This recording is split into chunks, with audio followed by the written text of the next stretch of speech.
All right. We're doing round 2 now. We got Brian out from behind the camera heckling us. We got him up in front of the camera now. So, Brian, how you been? Good. How about yourself? Oh, not too bad. Enjoying your winter?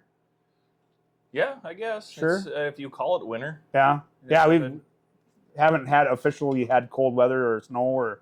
My winters usually dealt with hockey, and Yeah. a little over a month ago, my only one in hockey bummed up his leg, so he's out of hockey, MCL and bruise, stuff like that. So no more hockey for the season. Yeah. Yeah. So, and there ain't been no snow to go fishing. You know, ain't been a lot of ice for fishing. So. No. I ran into that problem. I had a couple of fish houses out, and and the ice deteriorated so quick that I was like, screw it. You know, I had this to do today. We were going to do some running around today, and yesterday I actually had to work. And I'm like, shit, before that comes and 2 more days of 40+ degree weather, I said, Yeah, we got another week of it around here, and then it's gonna get down to about low 20s. Yep. And that for a while. And said some snow, but that ain't gonna do anything. I mean, no. And the problem is at this point in the year, it's like all the recreation stuff that you do on the ice. Is that going to make it up in time? You know, end of the month is the end of the fishing season, pretty much. You know, I mean, besides panfish. So it's like, well, what are we going to have for? Yeah. You know. Yep. And my season's I don't do much. Yeah. Gonna go to Florida here soon. Going to Florida, huh? Yeah. Going down there to Derby, right? No, actually, Bo's going down there for baseball for college. So nice. Go down for some spring training at the end of the month here, like the 25th. Cool. Down there. Cool. He goes to Atlanta down there, or Orlando. I think that's where they are. But all my family's down there, so I'm going to go kind of like a mini vacation. Heck yeah. Yeah. Right on. Let's go see some sun. Yeah. we've had more sun this winter, I think, here than I've seen in a lot of winters, but the sun hits different in Florida. Yeah. Get away before the hectic and start, get away before building some stuff. I guess, yeah. So I suppose since we're segueing right into that, any plans for this upcoming season, Derby season? I know you usually do a lot of the behind-the-scenes stuff with the whole crew that you hang out with, and then of course your son Bo. You kind of engaged now. You've been keeping them in hot rods to keep on bashing. So, I get enjoyment out of that, especially seeing Bo progress.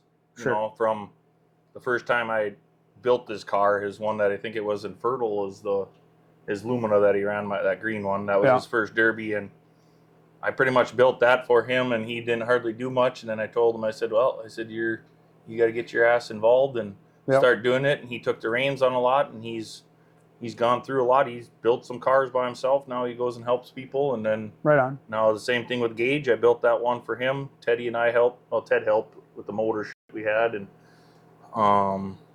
Nathan and all that, our group, does that. And Gage really didn't build a whole lot for that one up in Baudette, but it was kind of the same situation with Bo. I did it, and I said, okay, I'm not gonna, if you like it, you like it, and he did pretty good up in Baudette. He had second place, but then, like I said, when he went down to Iowa with us and seen a bigger show for him, and I think he did really good in there running the cars that he did. He didn't pussyfoot around in that one, so I think he was.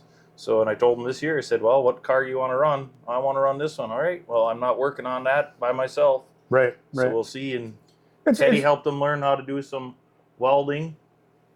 Had a little more patience because he likes to listen to other people than their old man. You know how that works. Sometimes. No, I've found that out. I have a big community of friends that are all in the mud world, in the mud bog trucks and stuff like that. And I did the same thing. I bought my kid a mud truck, and I bought myself a mud truck and decided I was bored with it the first time I drove it, so I passed it down to the kid. And then I'm like, no, screw it. I ain't working on that thing. You can work on it. Yep. And that's what I've found is a lot of times it's my buddies that like I've got one friend that he takes care of all my motor stuff. I got another friend, he takes care of all my transmission stuff. And now I see my son calling them and asking them these questions. I'm troubleshooting this. What do you think about that? And I'm just like, okay. But I think you have to do that with your kids. It's that first one might be free. That first one you might be a gimme just to see if they like it. Yeah. But after you get a certain distance in, it's like, all right, now comes the hard work, bud. That's how Nathan's boy Jaden, Bo and Jaden do a lot together on building the cars now, and it's like They just sit there. Nathan, well, that's what Nathan always did anyways. Yeah. Sat there for the most part. Sat there and makes everybody else build them for him, and that's just how he is, right? But I mean, the shop's so nice. Yeah, but yeah, he uses shop. That's Right. fine. But that's how we all are, and that. So I mean, like you said, we have all our own little niches here and there, and I've been kind of incognito, like I said, back behind everything. And my first ride in the car was actually I rode in that one where I used Bose at Bagley that one year, and that's when Jaden. I was like, oh, I went to the feature, and that's when I just said, oh, Jaden, you take the car, and then he won it with my car. So right on. And then I hadn't been in a car since Iowa, so it's kind of. Oh, you ran mine. Oh yeah, Everybody runs my cars for some reason. Well, that's Right because you nagged on me and to get in it, and I wasn't really whatever. But I was like, See, okay. see how it is now that somebody else is behind there heckling? No, that doesn't. He ain't heckling me. No, I forgot all about that one Right. that he ran, and he said, "Take it easy on the front end. Don't do this." Well, I went balls to walls, and I had Right. what 5 minutes, not even, and I pulled it back down. pulled it up, and then Dustin. destroyed it in Grand Portage. Yeah. Yeah.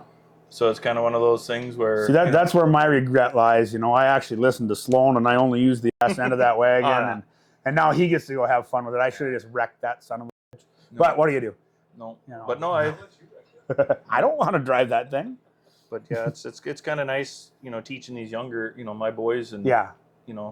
Everybody else, hey, Well, I think that's the natural progression of things, and unfortunately, we're not getting any younger. no. And even though you can still get 1 or 2 good licks in, but you don't want to do it, maybe a full show all whatever, 5, 6 shows a summer anymore. And I used to run big cars. I've been doing this for 20 years better. Yeah.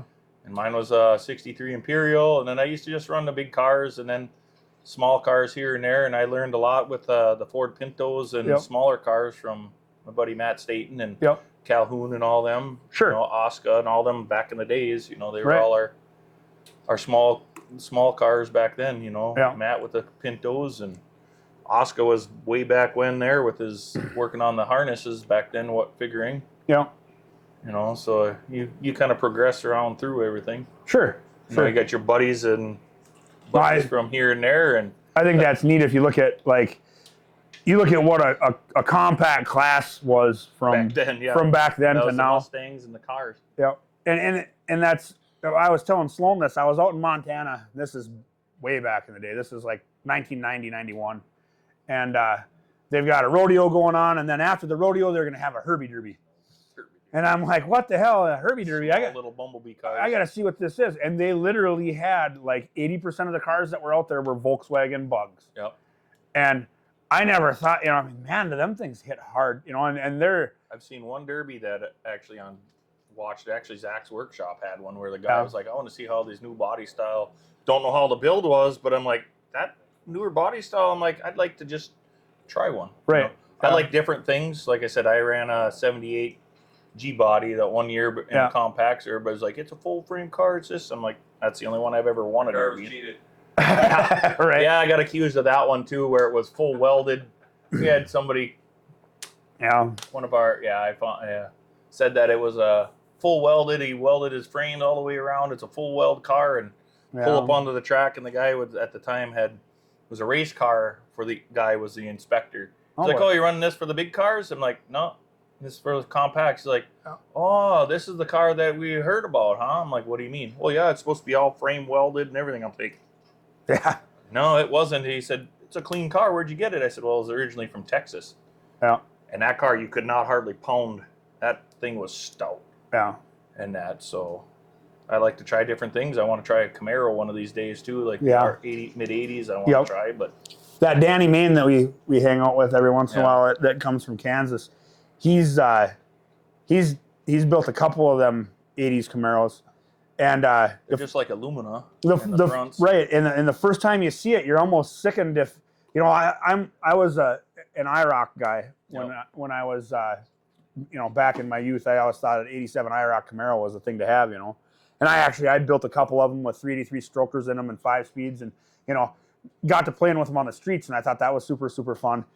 And then you see one, you know, in a derby. The first one that Danny brought to Minnesota, he brought that thing. It was a regular T-top Camaro, and I'm looking at that thing, and I'm like, you know, it was '84. It was a Berlinetta. It wasn't, you know, it probably wasn't the fancy, nice thing that I would have started out with to build, you know, a street car out of. But boy, did that make a neat derby car? And I'm like, you know. I said I like to try different things. Yeah. Ted's trying to get me to get another one going for my G-body stuff that I have with my motor and rear end and stuff. But it all depends. You got to have the money. Yeah, have right. the time. Depends on the track. Right. Well, I kind of made it a mission this year. I want to run a couple different shows. So far, I've collected one of many cars that I need to collect, but hopefully we can make that work. I know if I spend my weekends right and I don't go to every damn show that we have, and I actually spend a weekend or two here or there building, I think I'll actually be able to get out in an arena again a couple more times. And I honestly, I had a blast doing that last year, even though I had a piece of shit Sable. But I plan to try seeing how it goes. We're running, I don't know where. Yeah, I told the boys up in Badette, I said I want to run a minivan up there, and my reasoning behind that is my buddy Randall. He was telling me that he wanted to run a minivan in Badette against me, and I thought, well, geez, that'll be a great time. Now the talk of the fair is it's going to be a MWFA class, and I don't think I'm going to bring a minivan for that. I don't think I'm up for that. Why? Because I wanted to go minivan against minivan, and I wanted me and Randall to be one of three people out there and go nose to nose in minivans. Is what I wanted. That's what my intention was.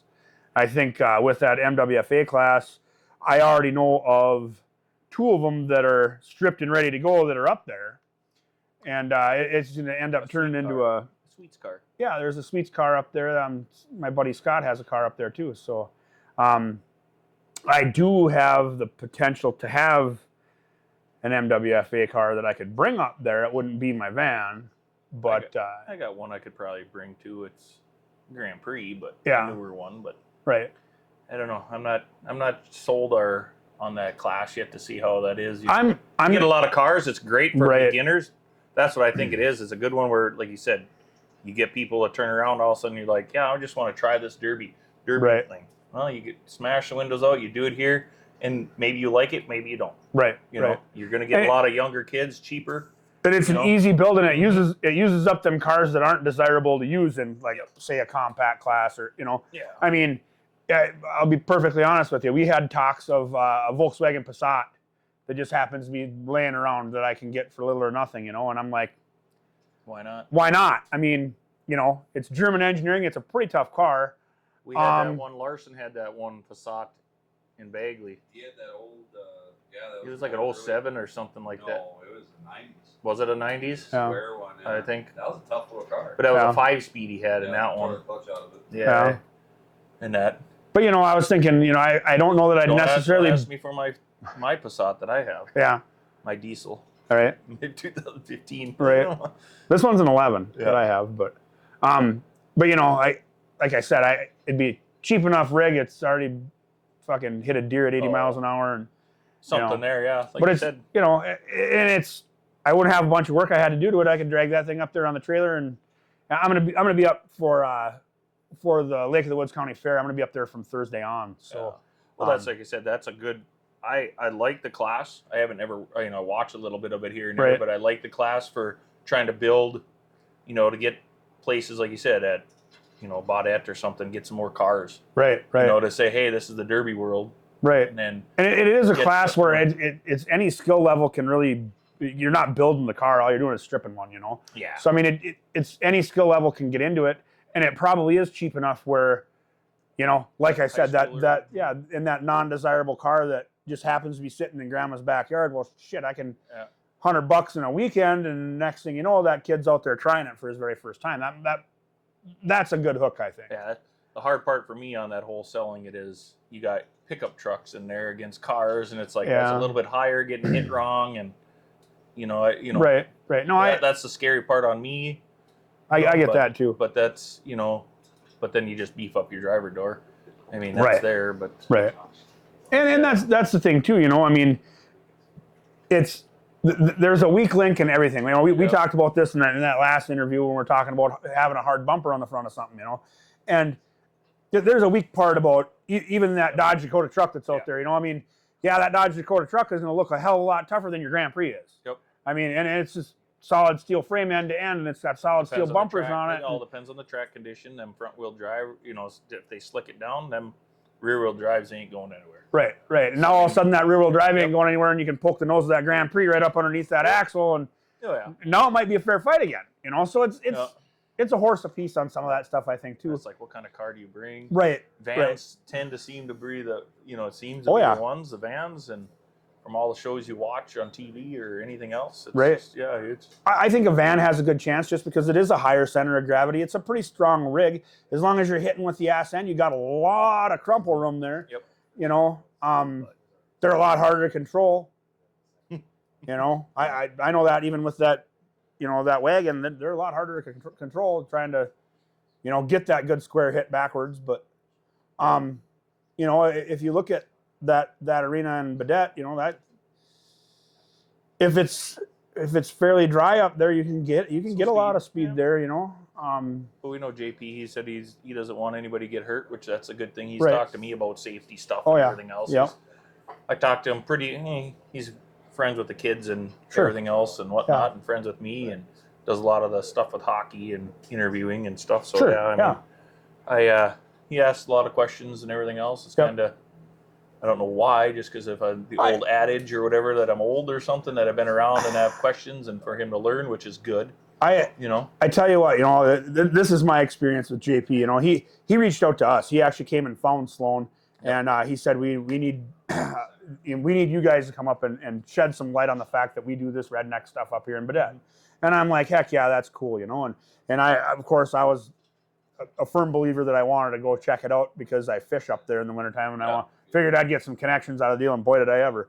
But, you know, I show up there very first pit meeting, and Sloan, he's setting up in the grandstands with his camera and all this stuff, you know, and I'm bebopping around with the picture camera, and all of a sudden JP hops up on top of a truck, and he's talking to everybody about this Baja, and he's like, and there, right there's High Octane Media, tell these guys what you do, and he just walked away. Oh, he's a great guy. And I'm like, all right, well, you know, so I kind of ran through my spiel. Well, then he says, well, we want to do these exit interviews with the drivers that win, you know, right out in front of the grandstands. You up for that? And I'm like, oh, heck yeah, I like talking to people. So I went and I did that with him, you know, and we had a good time doing that. And then I did a little interview with him after, and that was our first experience with him.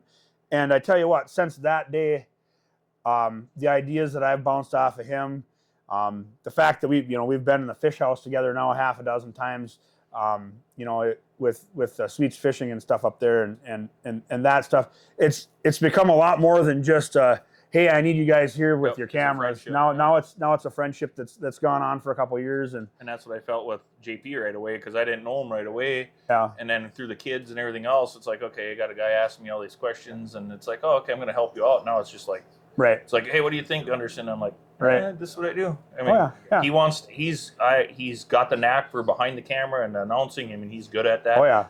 There's people that do it, and he shows that he wants to give back to the community with the derby and all that, to try making with the fair board and everything else and all that, to make them understand, you know. And I told him this time, I said, it's going to suck maybe for your first time this year now with June, with the switching of the demo. I said, I offered him, I said, you know what you do? You talk to the fair board and say, hey, it's going to be possibilities. We're going to have a little bit less car count. I'm willing to say, let's drop the pay down just a little bit to help the, you know, out and everything like that. But he said they're all on board with a lot of stuff, so it's good there. And he asked me if I'm going to be able to bring, because, you know, he's like, okay, I got 3 cars. I know all our guys down here possibly. I said, it all depends, you know.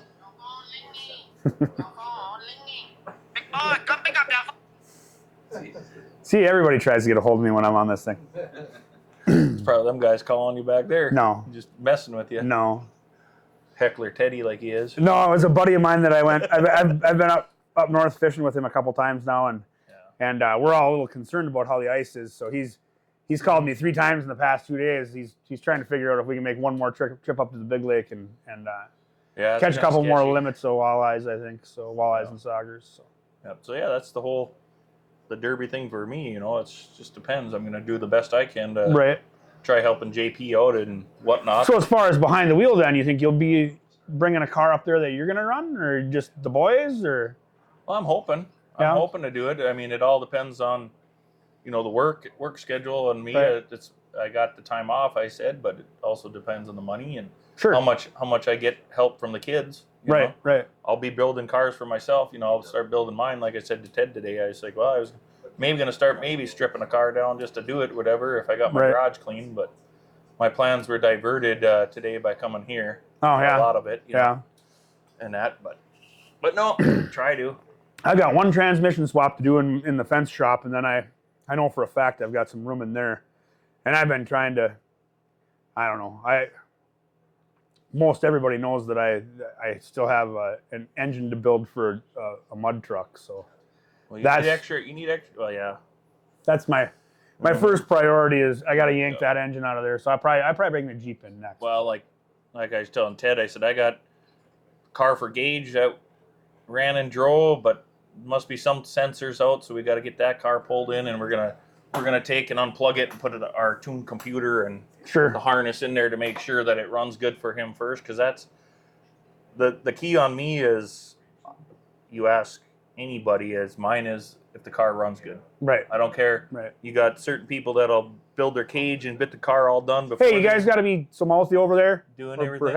having a discussion over here. It's always I've always done it where I want to have my car running the best first, and then I build the cage or do everything else Right. because Right. you know, and we ran into that little issues time and time again, and now, like I said, we got a car for Gage that runs a little rough, so we're gonna switch that out with a harness and computer, and we're trying Sure. to do that, and then you know, but I got another car that runs good, and I got another car that runs like shit. Compression probably issue on it. I Yeah. don't know what's the problem on So that's it. Dad's car then. That's your So, car, right? it's usually the ones where you got to take the most. That you Yeah. know, Don't worry, I'll get it running. I always do. so like you're the only one there working on it. But I still get your cars running good. Yeah. And that so Yeah. and that, but yeah, we had one time he always says, yeah, the car's running good and all this, but I copied the harness from him and Yeah. we sat for how many days? We sat for how many days trying to get this car run? I think it was the Iowa car. Yeah. And he sat there and we'll get it running. It's this. We tore injector. He did everything at that and tried it on a car of his. I said it's the same thing. He's like, well, old Ted sat and bitched me out. It's the same goddamn computer, same computer. I said no, it's not. We come plug it in and we use your computer and. Sure shit, I built my computer harness for 98 newer, and this one's a 96, 97 computer, so it was all backwards. Yeah.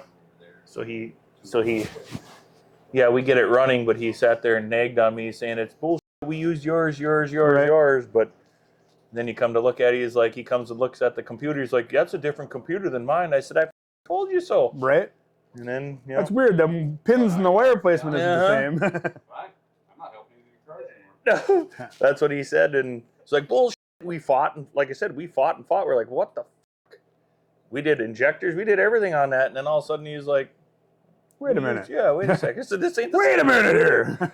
Well, I said, let me bring my harness over and plug it into yours. Okay, well we did it. And he's like, it's fucking upside down. The white went into the blue side. The blue was in the white. We're like, Right. something's wrong. So Oh, yeah. yeah, so those are all of our learning things with these whole new tuned Oh, yeah. computers and so you know on the harnesses and everything else. So That's weird to me too. You know, I mean, I get the simplified harness because you don't want to have all them fuses, all Yep. them wires, all Yep. that stuff that could possibly go wrong.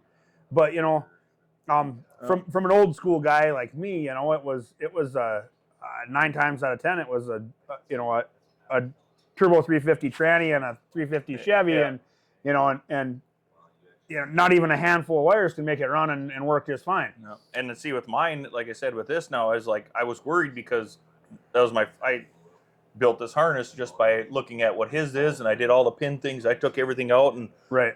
I had to do all that stuff. And they're like, "Why don't you just spend the $300?" I said, "Because if I don't have to, I don't have to." Right. Well, And once I you went- do it once, then you can replicate well, that. yeah. So now and, I was you know, like, "Well, I got that." I'm like, "Well, I just want to make sure that what I built is going to work. Right. So we did that, and Gage ran it, and I ran it down in Iowa, and everything, Sure. it worked just fine. So now it's like, okay, well, we run how many W bodies? We only got one harness built, so now I got to build another one and get another, Sure. computer, Yep. So it's, I just want to make sure that, Yeah. that the harness is going to work, and that's what we found out the hard way with the wrong computer and everything Sure. else when we built it. But that's us learning, Yeah. the learning you're- curve that you get, and that's like you said, everybody in our group between Nathan and Teddy and Dustin and all that, we all have our little things, and Sure. usually, I build the car, but I'm the wire guy at times, that Sure. they just don't like it because they just throw it in there, and I'm like, nah, you got to have it neater than that because you don't want to, Right. if it's all, so that's what they give me shit about being that way. But it's not that I don't know the motor cars or anything else. It's just Right. like, well, yeah, but So that so my next thing is I got to start tearing apart a harness right now to go build one. So Yeah. I'll bring it over here, and I'll bring the whole harness over here and Yeah. sit and bullshit Ted with it and look at his or whatever that I copied before, even though I got my schematic thing I took off, but Yeah. he's already got one taken off the car instead of me going and Right. copying the one that's already in a car that I need to move or whatever, and Right, take right. it off the dash and all that, Sure. He's got his already taken out, so we'll pull in a car here or whatever, and Right on. I'll sit and tear everything apart and cut everything that I'm just gonna pull the pins out of it and then do it that Right. way, as opposed to the lesson I learned the hard way we had to unspaghetti tangle it. It was, Yep. it was a mess on what I can or what I can't cut, or I might be just like cutting a plug in here and then I'm just splicing it so it's a lot easier. Right. Because I know these people build them and they're like, well, it only takes me about a half hour. There's got to be an easy way to do it. There's Sure. something that they're doing Right. that you Right. can pull all them out, Right. and No, repin for it sure. and everything else. So that's what I'm kind of the guru on that one for the guys. So Yep. just like all the That's- Camry stuff with them and everything else, and the wiring. That's what I was just going to ask. Is that more towards the W body stuff then, or? Yeah, I got it. Yeah. Yeah, the Camry ones, I got Camry harnesses already made up and everything Yeah. else. Those are easy. Just swap them if we need to or whatnot. But Right they're on. pretty simple. But Yeah. but the W body ones is So what do you think about this? Where them guys are hacking the intake and stuffing a carburetor on that, and I mean, is there? I don't know on that because now that have you're an doing- old car. Right, and now that you're doing the wiring side of it, and you have that figured out, and you have a tuned car or a tuned computer and all that, what's the difference between that and having a good carburetor that functions properly? And Yeah, I don't know. I- I've talked to guys, the Southern guys love them carbs. and right, I've really never been around a lot of it as they did it to these W bodies. right, I haven't been around hanging around like those Schultz and all them guys Right. and Andy and all them that'll do that if Right. they do it. I haven't really been around there to see, when they dial them in, they can dial them in and they run. right, It's no different than my thoughts on a injection, Right. fuel injection. right, Same thing when you get it dialed in. Now that with these meltdown computers and everything else,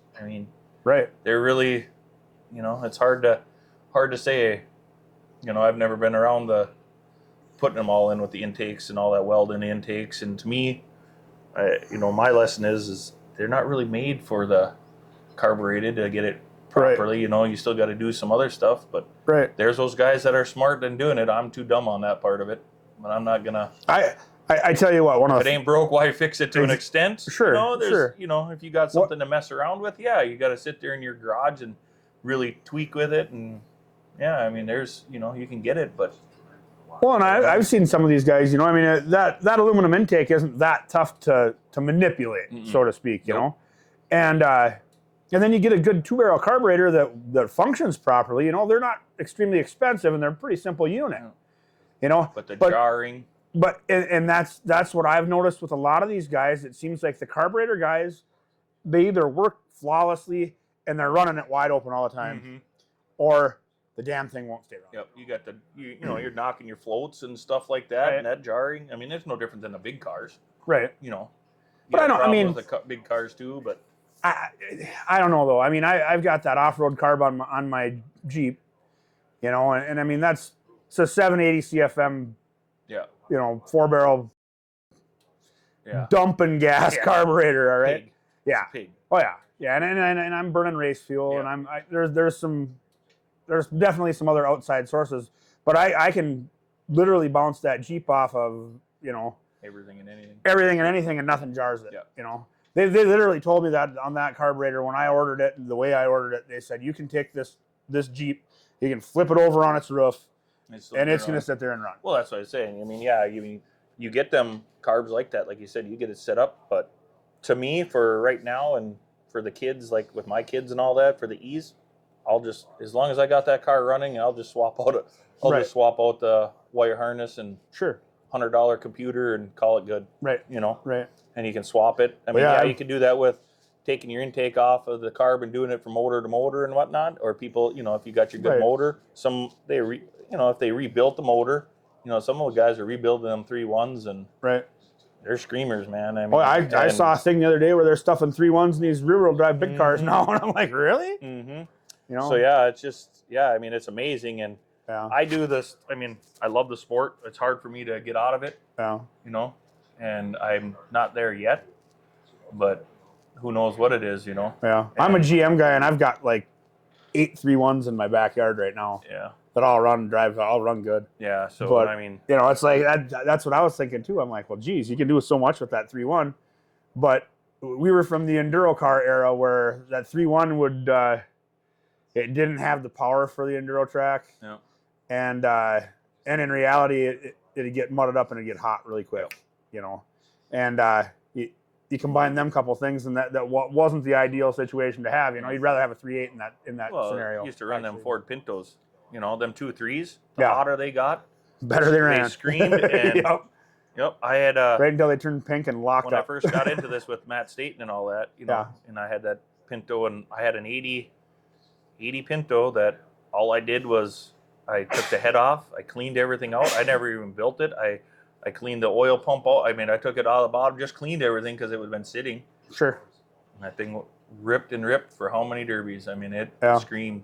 I mean, and the hotter it got, the better it ran. It just, and so I mean, that's what these 2.2s are doing, and now these 3.1s are doing the same thing. Yeah. They're getting them to where you can just scream and go. But for me, I don't want to put as much money into it if I don't have to. Right. And how much are you really getting out of that? So it went a little faster for 6 minutes. Well, that's the thing, and I'm okay with building a wire harness. Right. Computer-wise tune, I'll go buy a computer from somebody, I guess. Right. Yeah. I'll do that as opposed to, $300 or $500 you put into a harness system, but if I can sit at my house in the winter like I did with the last one, just figuring this thing out, I'm going to do it and save me $300 or whatever. Yeah, it may not look the neatest as everything else, but I mean, I got it in there. And but you're doing it in your downtime. It didn't cost you a bunch of money. I mean, I'm the kind of guy that I'm going to work on it to figure it out. Sure. And get the best as I can, and watch something, and I'm going to do it just like working on a car, No. No, that's just how I am. I mean, you're the checklist guy. Yeah. They gave me crap about the checklist too on years and years in the time between like Derek and Hanson and Teddy and Nathan and everybody else. You and your damn list on what you do. I said, I start on the front of a car and this is what I want to do, and then I start. Well, that list I may go back to the front because I think of other things, but I start that way and do a checklist. And they used to give me so much shit, and now it's like Ted does it. Ethan does it. Right. Everybody's like, yeah, it's a lot better to where it's like, what'd you forget? Okay, this and that. I mean, it's a list. Well, right, but tidy it up here, and it's like, yeah, my mind's constantly going, but it's like. But it keeps you organized to the point where you're not missing that one stupid thing. I mean, check off. We said it in that last interview, and I think we all agree that it's a game of luck. Mm-hmm. But I tell you what, checking off every single one of them boxes on that list, that makes you a lot more lucky person than. I didn't tighten this battery cable. I didn't do that one stupid thing, toggle switch. That's the thing. Yeah, but it all helps that luck of the draw too. I think. And you were saying the same thing with like those bumpers and how I feel about the homemade or whatever on certain cars. I mean, I got a replica from going down to Iowa. I had to do that, but I still have it. I'm on the fence on that. But like you said, I like to have on these small cars. You got to have. I think you get too depends on your build. You get too heavy of the front end. It's got to go somewhere. You end up nosing it. Sure. A firewall, or you're bending stuff here and there. I like a little more flatter, softer bumper to an extent. Yeah. Take a little bit of that. Take a little of the shock out of it. Take a little stress off your front for a little bit longer. Even if it's 5 minutes. Sure. 5 minutes is a long time. A little bit here and there that it'll start, but it's the way the Derby's going. I mean, it all depends. Right. Right. I mean, I don't want to spend. What do you think about just? I know we've talked about you've run WFO, you run up with Lake of the Woods. Do you think that different promoters, different builds, different rule sets play in mind on where you would choose to use that bumper and where definitely this build set says I can have these fix-it plates already, and then this bumper, and that might dictate. Well, now you just hard nose the fuck out of that car, right? Yep, and it all depends on. I mean, you can have a hard bumper on there, and then they wet the track down. That hard bumper ain't going to do you any shit. Right. So I mean, it's just like everything else, just like mud running and everything else. When you do your different tires, or how much you're going to juice it here or there, right? It's all that game of luck and track condition. I mean, sure, and size of the track, right? I mean, it's just like everything else, I mean, it's like I always usually say, it's just the fucking redneck games that we play. Everything is there's certain things that are left to chance for sure. There's certain things that are lucky, but I think the more and more you do this stuff, the more and more you figure out, that one little thing that you do every single time and it seems to work for you. People say you're cheating this, or you're doing that, or you're reading this rule that way, or whatever. But there are literally within the rules, there are certain things that everybody does just one certain way. And is it the best way to do it? It's really, really hard to say. Is it the way you're going to do it every time because that makes you comfortable? Yeah, absolutely. With me, the one thing when I helped Sloan build that wagon is I wanted to make sure he was safe because he'd never been in a Derby car before. So I welded the cage for him, and we used Schedule 80 pipe. We went big. He wasn't getting hurt. I knew he wasn't going to get hurt. Then I get the chance to run it, and I found out, well, geez, I can use the sides of this thing to hit somebody, and it's still, and it was really cool that we got to do that. But everybody picks a little bit different thing, and I think it has everything to do with that promoter that if you go to 3 or 4 or 5 of that guy's events, and you're in that rule set, you tend to start building to that rule set. With you switching over and doing some stuff. I know Lake of the Woods County, they try to sort of use everybody's rules and mesh them all together. Do you think that those cars get built different then? I don't know. I think like with ours, when we brought cars up there, we had, you're mixing here and here, and it's just like I think as a group, we try to find places that'll kind of fit somewhat close to ours, whether we're a little bit underbuilt, and if we're overbuilt on a little area that we can go and do, then we do it. But yeah, I mean, and like Ted said earlier, it all depends on where you're going, what the rules are, and what kind of car you may bring. We did that all the time back in the days with Bagley. Bagley was the build rules fit Mopar. Yeah. That's why we had Imperials after Imperials after Imperials. I mean, the build was for strictly, it seemed to fit a Mopar as opposed to your GMs or your Fords. Right. And now, certain builds, this whole crown, the Vicks tipping them and everything else, all these builds are catering to them, but like you watch out in Utah and all that, you still got that all the Mopars. Right. They're just coming into the Vicks and all that, and I mean, and I still got one of my Mopars and my Polera I'd like to finish off one of these times in my retirement in my big car or something. Heck yeah.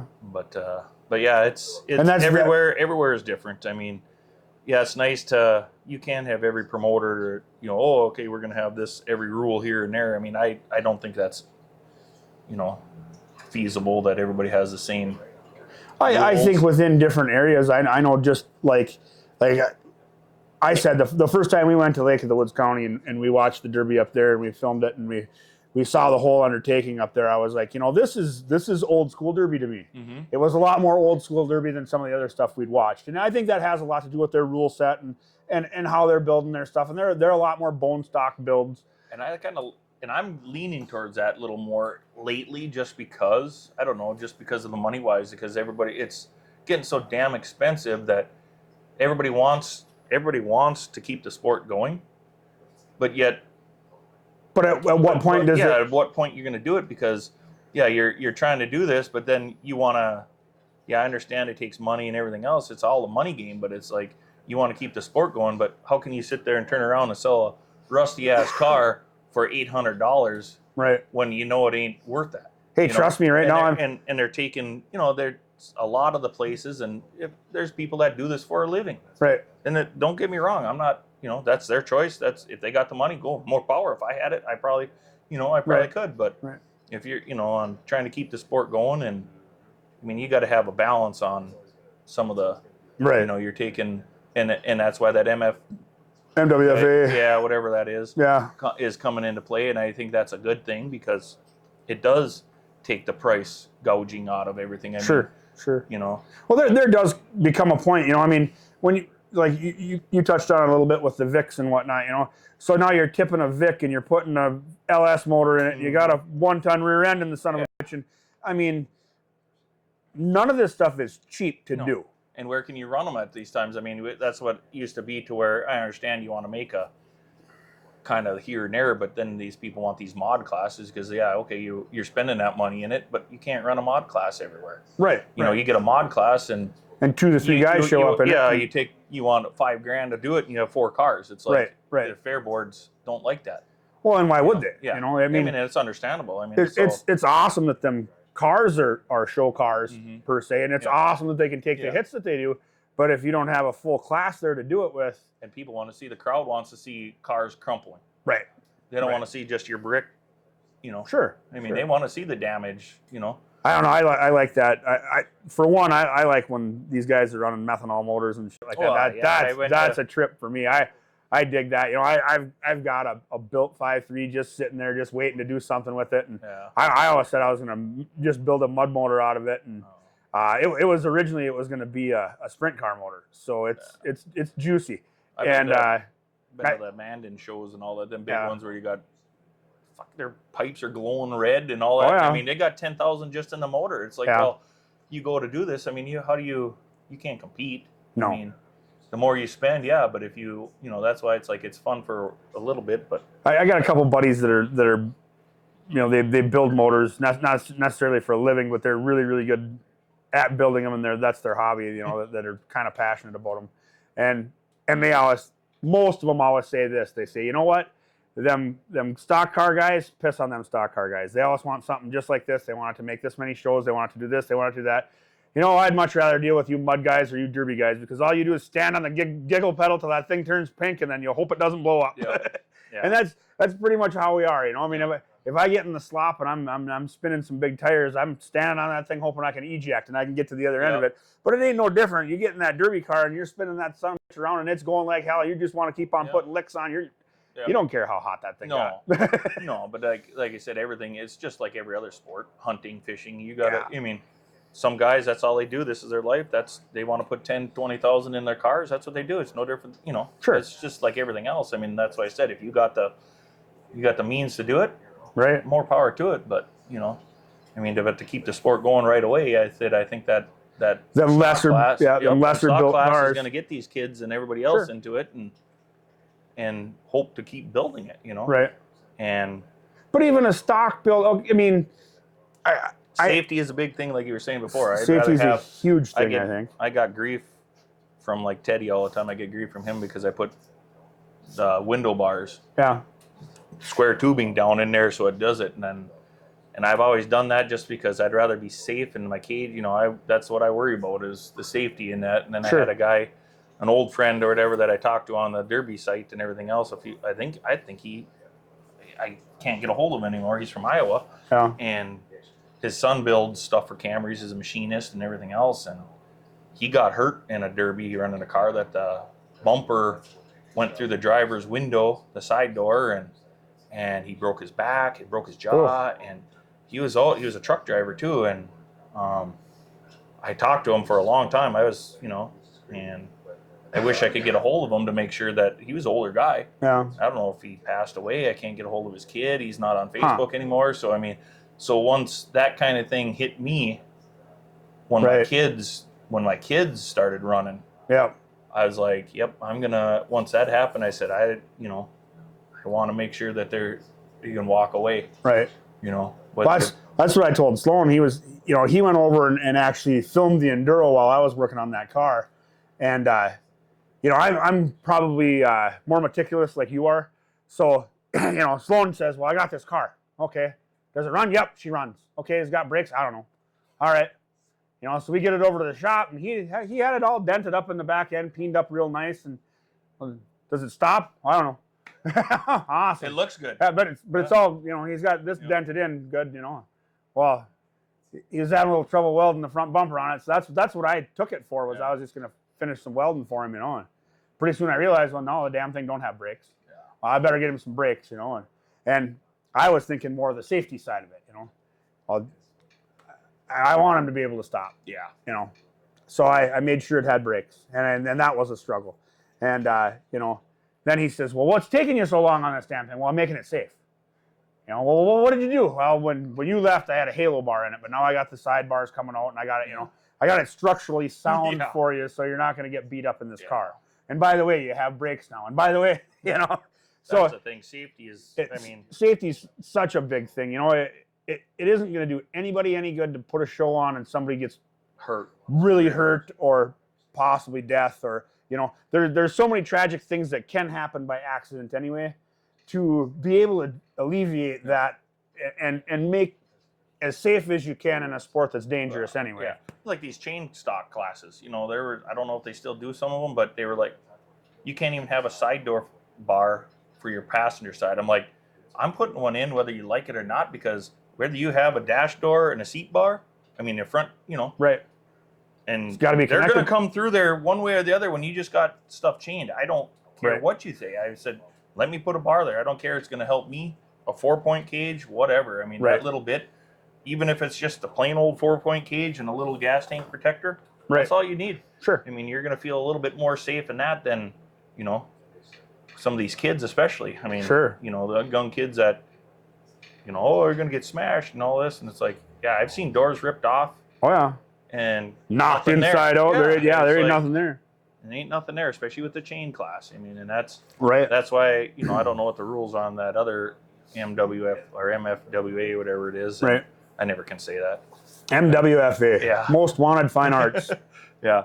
And I don't know what if you can even have a 4-point just a. No, I think all you have is the spanner bar that holds the doors out. And I don't. Yeah, everybody has that, but you still got. You don't know what's going to happen. No. Especially like we said on like those Camrys, we've seen the video on there where somebody got hit in the back of that passenger or driver's door in the Camry, and they got those inside bars in there in the supports. Yeah. And that went spearing through the driver's seat on this one car. Jesus. You watch it on thing, and it's like you missed the guy just by how much. It's like, yeah.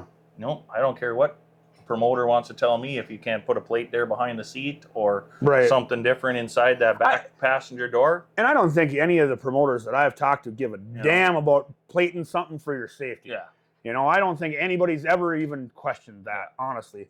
But there's drivers like, oh, he's just putting something he in there. reinforced that. No, he didn't. No. Wouldn't you do the same thing? Wouldn't you protect your own ass? That's right. And that's the argument that I think everybody should have the right to have. That's how the promoters should have a mentality. And like I said, some of the drivers. You do know some of the drivers, they always bring it just a little too far and try to mess it up for everybody. Yeah. Well, that's what I'm saying. The drivers should understand too. If you ain't cheating, you ain't trying. Yeah. But that falls on the promoter. Yep. Right. Yep. To understand it too. Well, that's why promoters are dicks. Yeah. Let's be real. That poor tech guy, he's a dick every time he's looking at something, I'll guarantee it. What do you do? What do you do? If it's a light promoter, like a super light promoter, I'm pretty sure he doesn't do the job. Yeah. Well, there's certain places where we've filmed, and I'm not going to mention any names. There are certain places where we've filmed where we're just like, oh no, we got to go there. Yeah. And they're not the ones that you'd think that we go to every, it's not a certain promoter that we go to more than once a year. It's these one-off ones that we're like, heck yeah, we got to go see this. Just see what they do, Well, that's why and a lot of them are fair ran ones that are, they don't even have a promoter necessarily there, or, but it's neat to see what people bring in to the show, Well, that's why I said earlier that me and Ted were talking about going up north there. Yeah. Just to see, Yeah, no, that's a fun one. Well, I just like to, before I brought a car, I'd go watch it to see what really? it said. Well, I don't think you need to go watch it. I really don't. I think you should just bring a car. Well, that's what I'm saying. How far, I'd just, like I told him, I said, I'd just bring one regular 4-point cage and a different bumper on there like the rule says. Sure. And run it. Yeah. And if they want to bitch because I got a 4-point cage in there. I don't think anybody up there is. No. No, we're talking about running up north.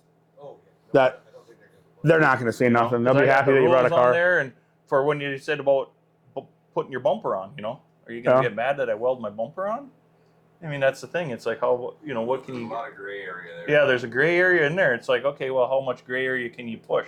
I tell you what, I've seen enduro cars at that place that were pretty stout. Yeah.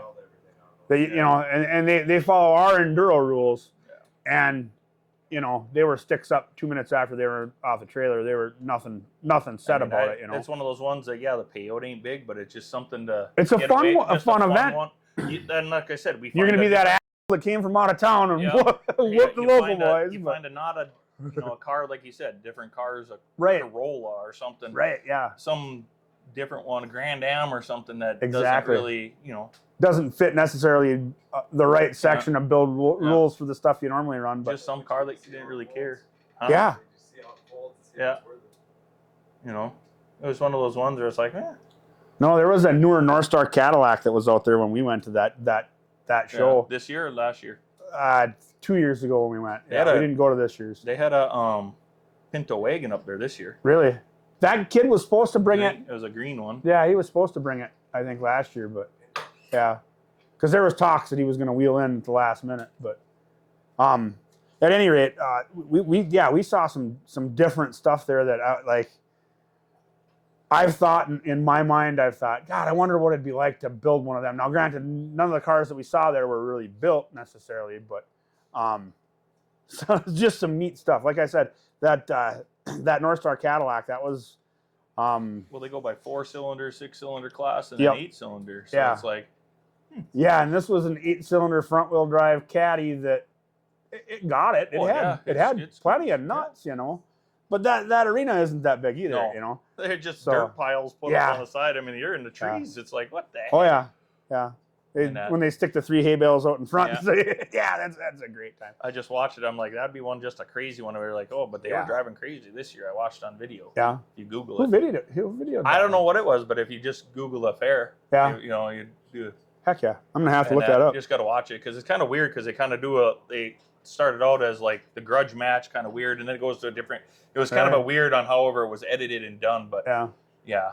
It was high quality. It wasn't low quality. Like us, high octane, Well, when we were there, I was really shocked because it is a small venue and it's a regional local fair. It's not a big deal as far as their big county fair or whatever. But we rolled in way early, and we figured out our spot and we were all set up. And I was still this back in the days when I was still running around snapping pictures, and I'm running around snapping pictures, everybody, and the progression of it as the fans came in, it was like the beer garden rolled in, the beer trailer. Yep. And all of a sudden, poof. Everyone's gone. This whole field was just covered in people all waiting to get a beer and watch this show. Yep. And, I've been to a lot of shows before that and after that where it's like the crowd of spectators doesn't really, it's usually dictated by the amount of cars that are there. Yep.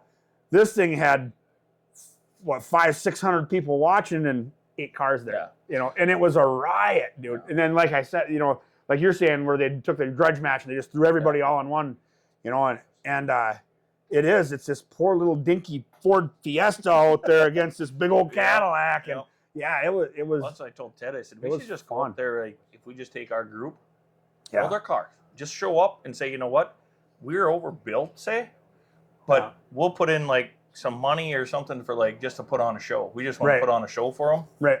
and maybe that would boost some of their, Right. you know.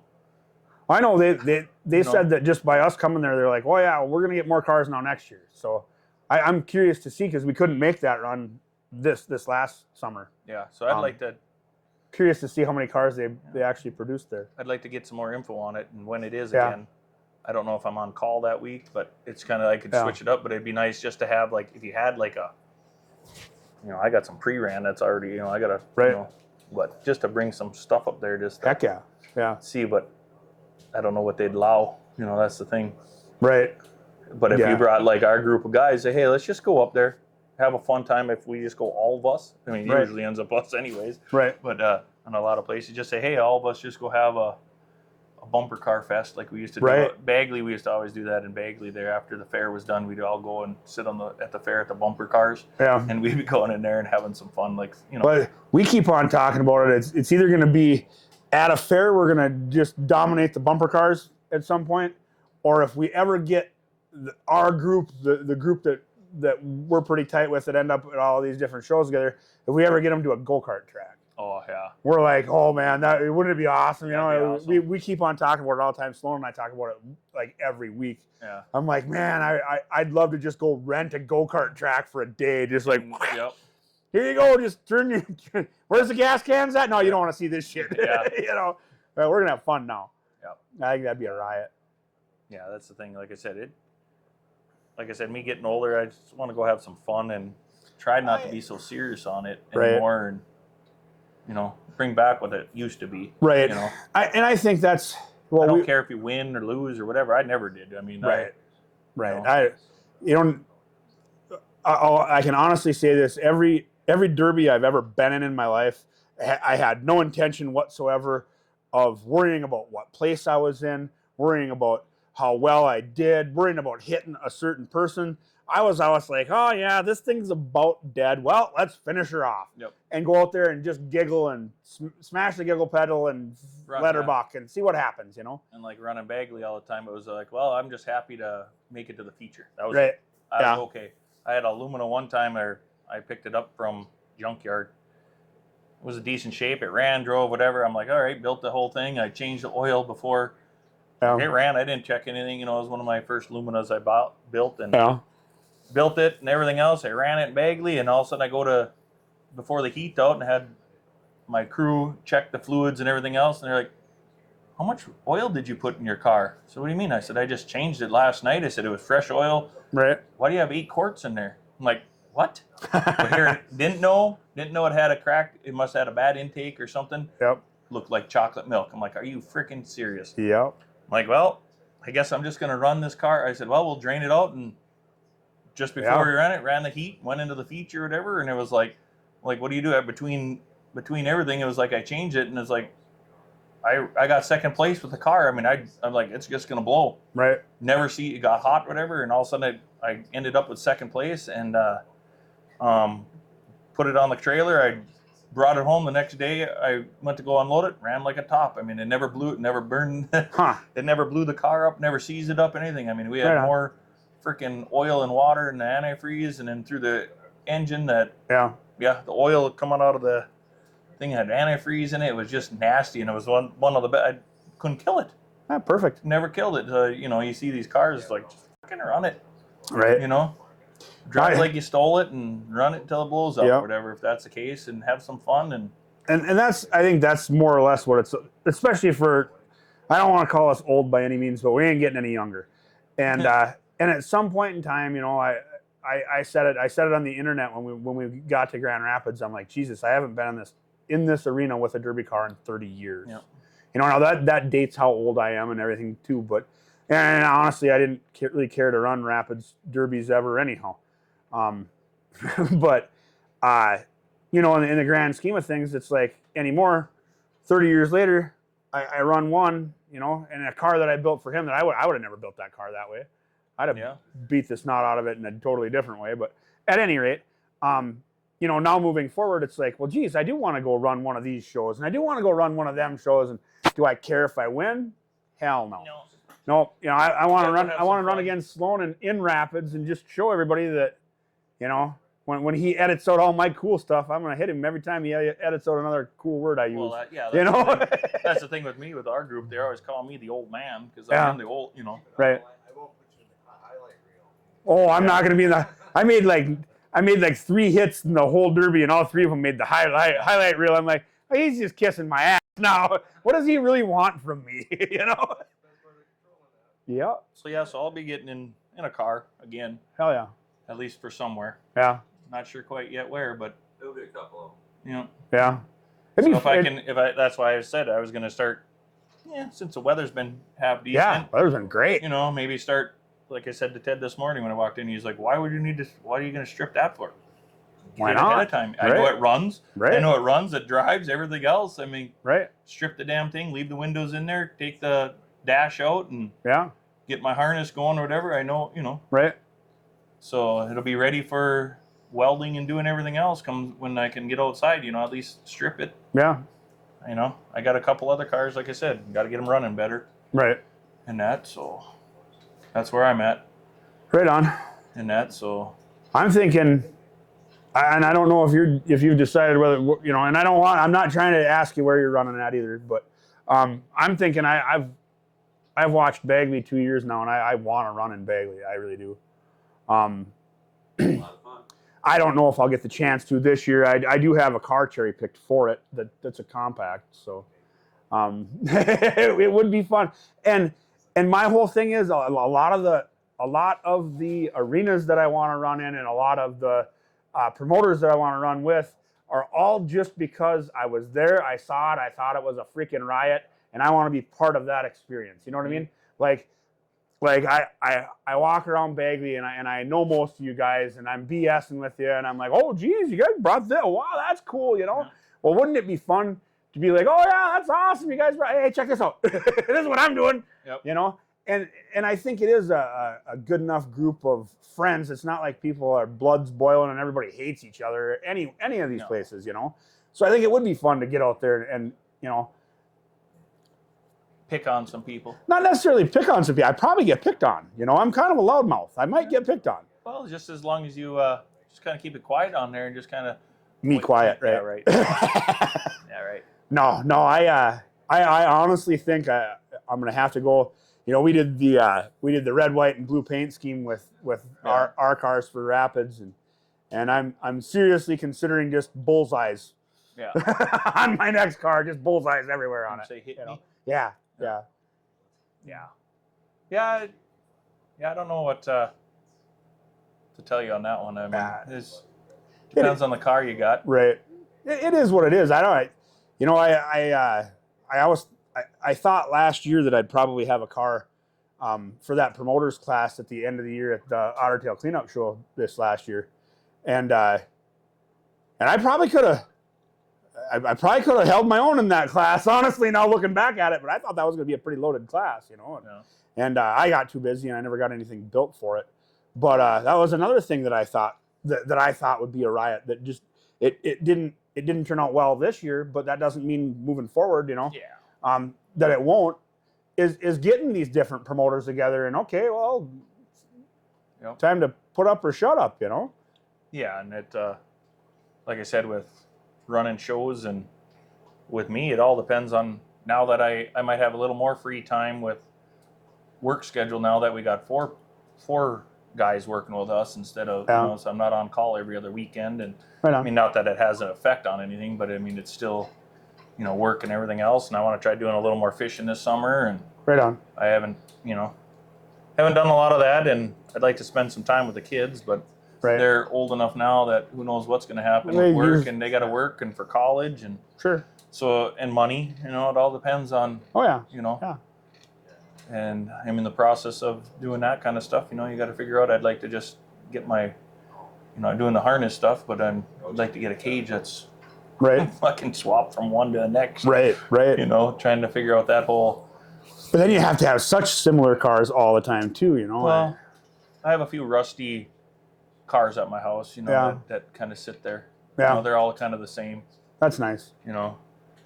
The stuff that you started out thinking was going to be parts, and now you're like, well, maybe I better just finish that one off too. Well, yeah, I got all my rusty cars at the house there. I want to try building I've got a lot of the same kind of cars sitting there, Yeah. so it's Right on. for building them. I mean, I got Yeah. between the Camrys and W bodies or whatever, Yeah. I got a few here and there that Sure. I could probably do, and that's what I did with the one for Bo's car. It's been kind of nice. He's swapped in and out, and then gauges that he ran up in Baudette. He's like, well, we got to build. I said, why? Your cage is already pulled out. I mean, all we have to do is, I mean, it's kind of nice that, it's from Amani. He's like, well, I got to build. I said, it'll fit right into your other car. Right. Right. Maybe a little, it's kind of nice. So it'd be nice if you could get it, if I could figure it out and had the time and effort to get it so you can adjust it a lot. Right.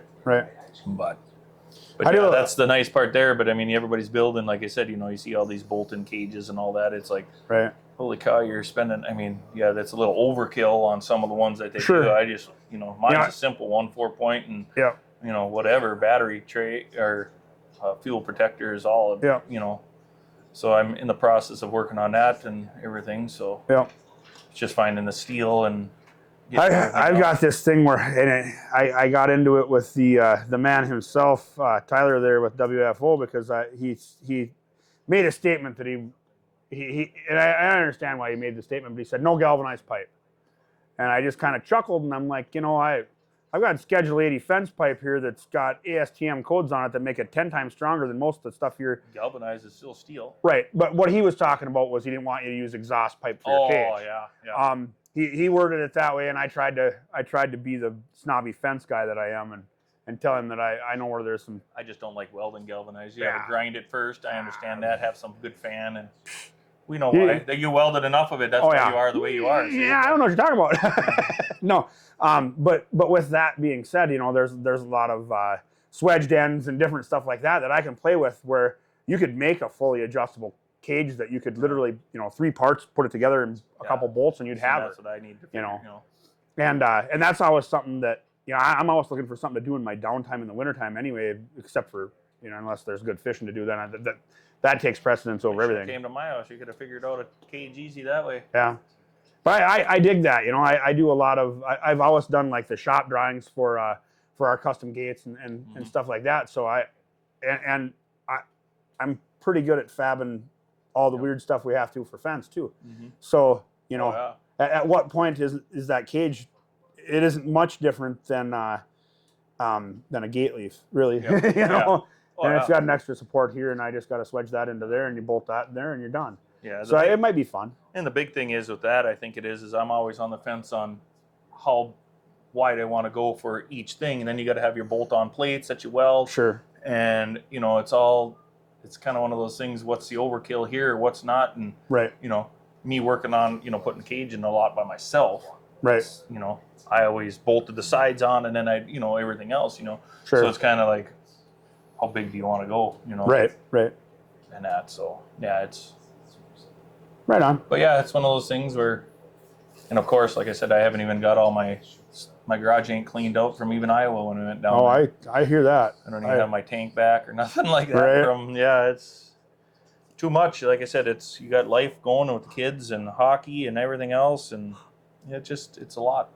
Well, we closed up the fence shop November 1, and we had a couple things that we had to finish up, and I said right away, I was talking with the powers that be around there, and I'm like, well, geez, we got to clean this up for next year, and we got to rearrange that, and we got to do this, and we got to do that, and it's pretty much sat there exactly the way it was when everybody got to go home for the winter. Yeah. And I'm sure we'll get to it in the spring, which I think the spring's going to come a lot earlier for us this year. So. Well, and that's why I said I got the little itch here now. It's like, well, yeah, you get a little bit of nice weather. Yeah, I was going to take. I parked my diesel in the garage, my VW I got there for the winter and all that because it's never seen snow. Sure. And it's my baby, and so I thought, well, it's nice enough now this week. I'm like, maybe I'll pull it out and do some cleaning, and I can sit it outside for a while where it doesn't take a lot to start it then. Right. And then maybe clean in the garage, just get a little jump on it, get a little. Sure. Maybe it doesn't hurt to strip a car to help out just on one night or something, just to do a little, get the little edge, little itch back in there a little bit here and there, and because like I said, if June's coming fast, if I gotta, depend on who's coming, if it works out to go up to with JP and all that, which I'm hoping at least 1, 2 cars, maybe 3, hopefully to help him out, and Right on. that's why we did that last year. He was trying to get it, and that's why we brought our guys up there last year to help him out, and I'm always It's a fun time. It's a good and show. I'm always trying to help, like I said, I'll help you out as best as you can, don't be, you've seen our cars. we ain't going to do nothing different. Most of our cars are the same, Sure. so, we're going to be there to help you out and everything else. And if you wanted, if I told him last year, I said, if you have guys about our cars, we have 6, 7 guys there, whatever it was, we'll all go in the damn heat ourselves. We don't care. Right. We'll beat up on ourselves. We do it all the time anyway. Sure. There's no That's half the fun picking. anyway. Well, yeah, there's no, like last, the beat down in Grand Forks there, whatever, it was with Tyler's show there. I said, we had our guys show up there. We had our cars and everything else. And I think there was like 9 cars. Yeah, we had 7 cars that show up. Well, 7 cars that he didn't have, and Right. you had a couple people that got themselves in their predicament against the wall, which any good driver does. You don't go sideways up against a wall. Yeah. And there was no team driving. I didn't think everybody beat the living shit out of everybody, but you had Sure. a couple people that. There's always an opinion. Everybody's Yeah, always going to say and- something, And That's it whatever. was. It was a good show. Yeah. We beat each other up. Those cars came, and we had people that were from North Dakota that we didn't even know that were showing, Yeah. that wasn't in our group and everything else. And Yeah. everybody beat the shit out of everybody else. And that's why I said we'll beat the shit out of our own cars too. It doesn't Heck matter. yeah. There's not a lot of, so I think we're running out of time. We got all sorts of. I'm getting hungry. Oh. Teddy's buying, I thought. Oh, sweet. We're going to have to cut this off right now. No. And that, but yeah, so No, that's you better good. give your shout out to Dustin or whatever you're. Yeah, why don't you get up here and do that? Yeah. But hold on. Oh, hang on.